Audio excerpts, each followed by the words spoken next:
اروپایان غواړي د افغانستان د سولې په برخه کې میرمنې هم ګډون وکړي.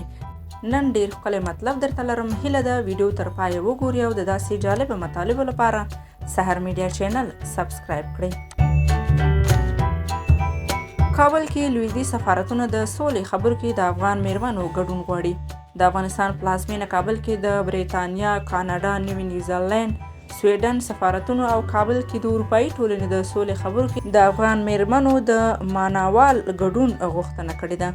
دوی په ګډه بیانیه کې ټینګار کړی چې د سولې کومو هوکړو کې چې ښځې پوره ښکېلې او شاملې وي نو ډېر دوام او بریالیتوب لري.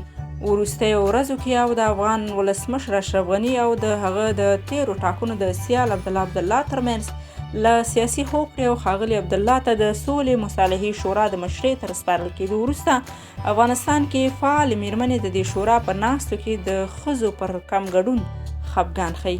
دې بیانیه کې د مصالحې عالي شورا د جوړېدو هرکلی شوی او هیله ښودل شوې چې د دوی سره افغانانو خپلمنځي خبرو د پیلولو لپاره ژر تر ژره نیټه وټاکل شي.